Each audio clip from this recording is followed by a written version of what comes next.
आप इस बीकर में वाटर हमने यहाँ तक फिल कर लिया है। अब हम इस वाटर को एक एक कैपिलरी हम इसके अंदर इंट्रोड्यूस करते हैं और कैपिलरी का जो हाइट होता है इस हाइट को हम मेज़र करते हैं और इस हाइट के मेजरमेंट के साथ हमारे पास एक फार्मूला है जिस फार्मूला से हम सरफेस टेंशन निकालते हैं। ये फार्मूला एक्चुअली में आया कैसे, हम इस पर थोड़ी सी चर्चा करते हैं। सबसे पहले आप ये मैं ड्रॉ कर रहा हूँ, एक कैपिलरी ट्यूब है, थोड़ा सा बड़ा ट्यूब मैंने यहाँ पे ड्रॉ किया है और ये आपका बीकर है बड़ा सा। Now you have here water filled up to that point, but in this capillary you have the water until this point. Okay, so you have actually rise of the water, this is a small h. Now this is the diameter of the pipe.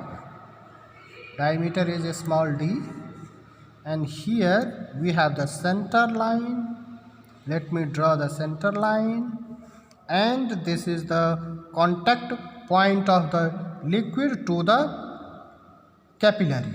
And so we have here we have drawn a tangent to this contact line of the liquid, and this is glass, okay, glass surface. So this angle is theta.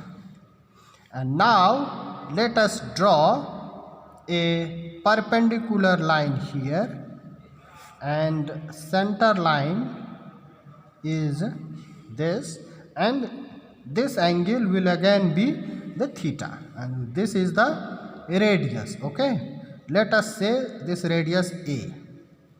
Okay, now we would like to see that how much is the weight of this liquid. Okay, the liquid that has been raised into this capillary tube के अंदर जितना liquid rise किया है, ऊपर उठा है, उस liquid का वेट कितना है, जो वेट उसको नीचे की तरफ पुल कर रहा है और सरफेस टेंशन उसको ऊपर की तरफ खींच रहा है।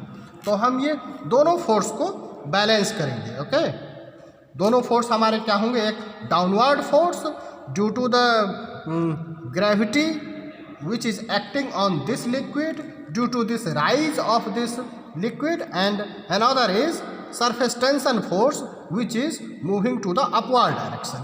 Okay, अब डाउनवर्ड फोर्स क्या होगा, F डाउन फोर्स क्या होगा, density of the liquid multiplied with volume of the liquid. इसके अंदर कितना वॉल्यूम है, तो हम सबसे पहले एरिया निकालने, तो एरिया कितना होगा, pi r square, r is actually a here, radius is a square into volume. निकालने के लिए हमें क्या करना पड़ेगा, एच से मल्टीप्लाई करना पड़ेगा, तो एच, तो volume multiplied with density multiplied with g, gravity of the fluid. Okay, this is equation number 1. And now we have to see the upward force by the surface tension. Surface tension can be determined by this. This surface tension acts on the circumference of the fluid. Fluid के circumference पर ये लगता है, तो 2 pi r, तो 2 pi और r की जगह पर हमारा ये a रहेगा। ठीक है, 2 pi r तो ये हो गया हमारा, ये हमें अपवर्ड डायरेक्शन में खिंचाना है। तो अपवर्ड डायरेक्शन के लिए ये थीटा के साथ हमारा जो संबंध बनेगा वो होगा करीब, ये जो फोर्स लग रहा है ये इस डायरेक्शन में लग रहा है, इस डायरेक्शन में ये खींच रहा है ये फोर्स, तो इस फोर्स को हमें इस डायरेक्शन में लेके आना है, तो क्या हो जाएगा, कॉस थीटा से हम मल्टीप्लाई कर देंगे।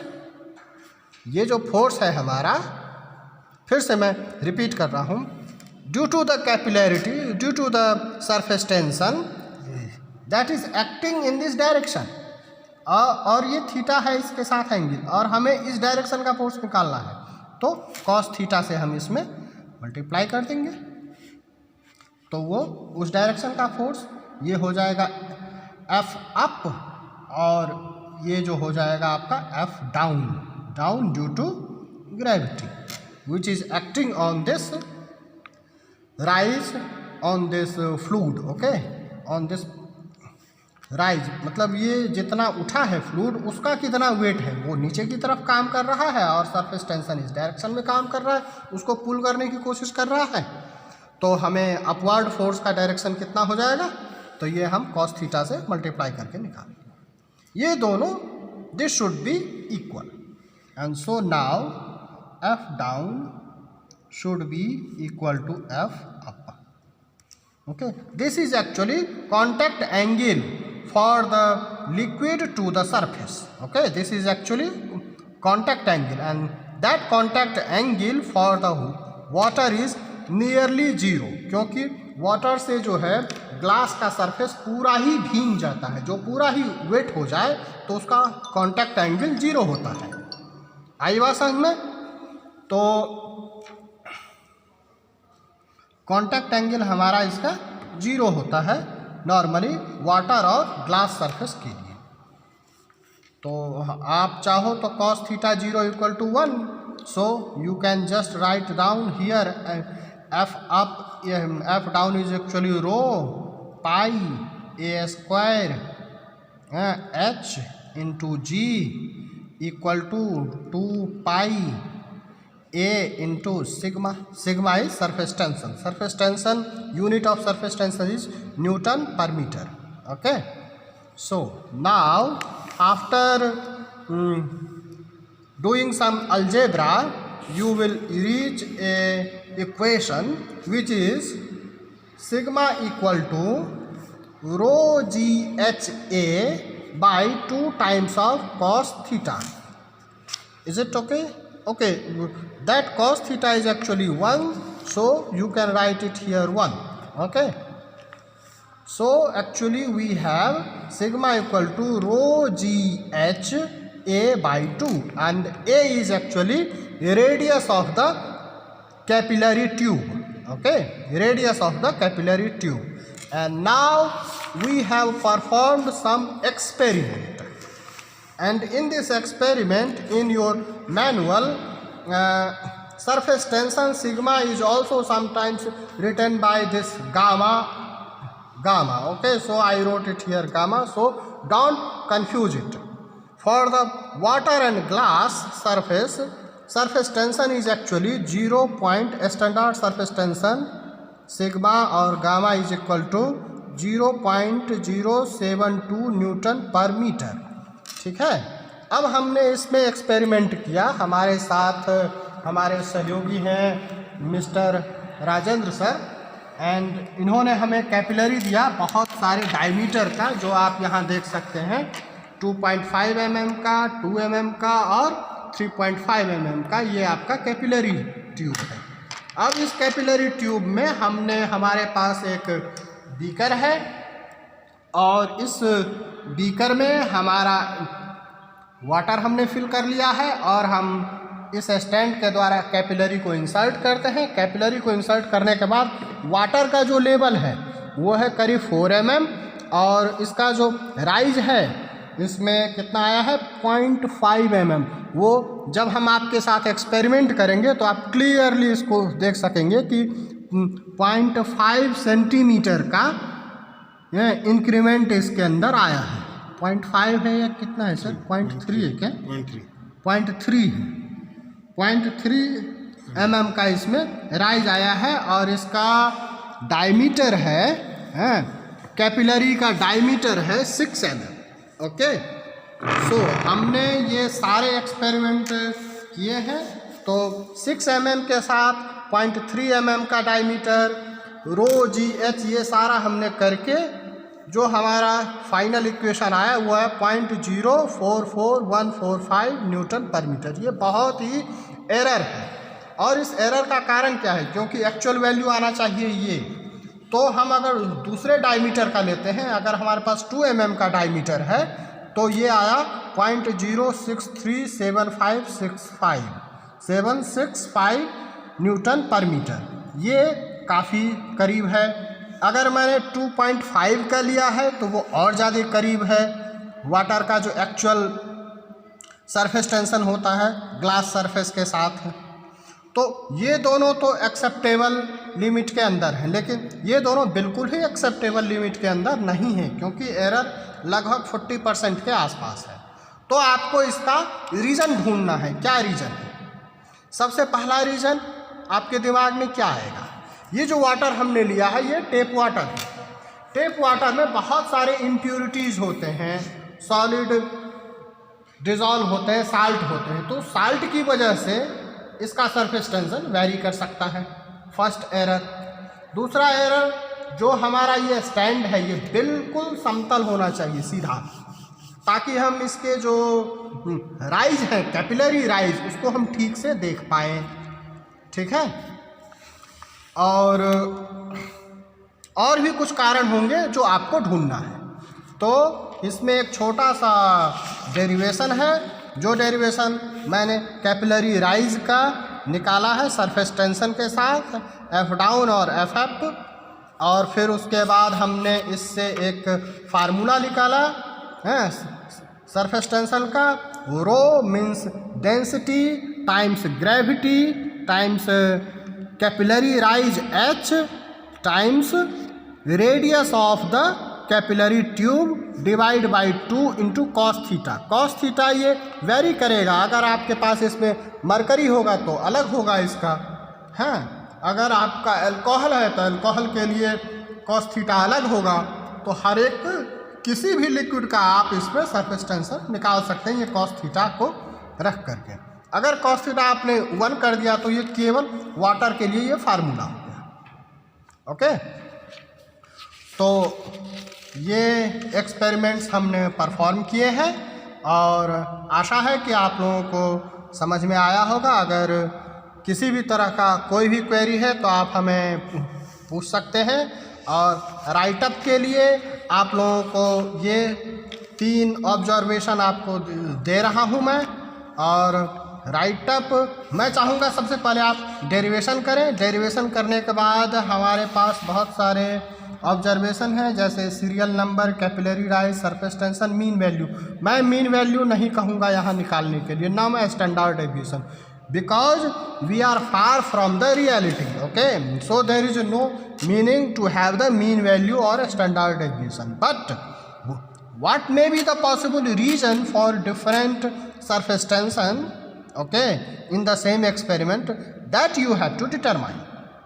So 1.3 सेंटीमीटर राइज हुआ जब हमारा d था 2 mm, और 1.1 सेंटीमीटर राइज हुआ जब हमारा d था 2.5 mm डायमीटर है। और आपको इक्वेशन में क्या देना है, इक्वेशन में आपको रेडियस देना है, तो डायमीटर का आप हाफ कर देंगे तो यहाँ 2 पहले से है तो एक और 2 आ जाएगा तो 4 हो जाएगा, ये समझ रहे हैं। दूसरा एक्सपेरिमेंट है हमारा थर्ड में 0.5 सेंटीमीटर का राइज हुआ जब हमारा d क्या था, d का भी एक कॉलम आपको इसमें बनाना है, ठीक है, क्योंकि ये कैपिलरी राइज किसी एक d का तो है नहीं, बहुत सारे d का तो है, तो आप एक कॉलम उसमें ये भी बना लेंगे d का। d है हमारा कितना 3.5 mm, ठीक है। और फोर्थ एक्सपेरिमेंट है हमारा जब 0.3 सेंटीमीटर राइज हो रहा है, d है हमारा 6 mm।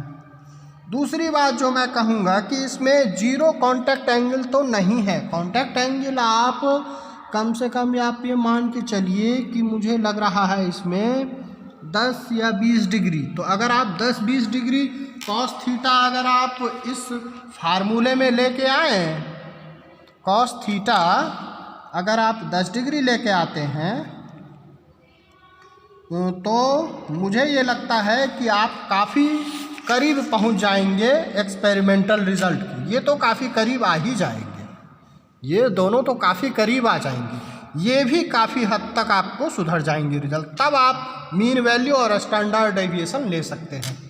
ओके, तो ये 4 एक्सपेरिमेंट है, इस चारों एक्सपेरिमेंट का सरफेस टेंशन क्या हुआ ये आप निकाल के मीन वैल्यू और स्टैंडर्ड डेविएशन ये मैं चाहता हूँ, और कंक्लूजन में आप रीज़न बताएंगे, reason for deviation. Okay, reason for deviation, तब जाके ये एक्सपेरिमेंट पूरा होगा।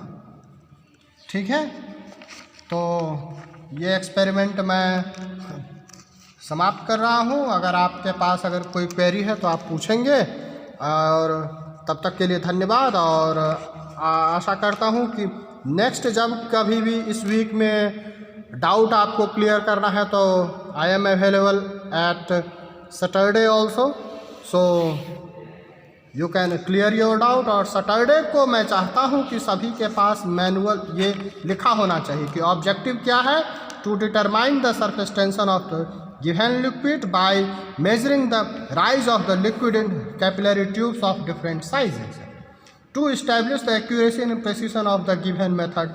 ये आप कर सकते हैं। कंपोनेंट रिक्वायर्ड क्या है, लिक्विड चाहिए, कैपिलरी ट्यूब चाहिए। अब आपके पास कौन कौन सा है, 2 वाला है, 2.5 है, 3.5 है और 6 है। 1 और 1.5 mm के साइज़ का ट्यूब नहीं है हमारे पास। मैग्नीफाइंग लेंस या माइक्रोस्कोप इसको देखने के लिए, अदरवाइज हमने तो अभी नेकेड आई से ही देखा है डायरेक्ट।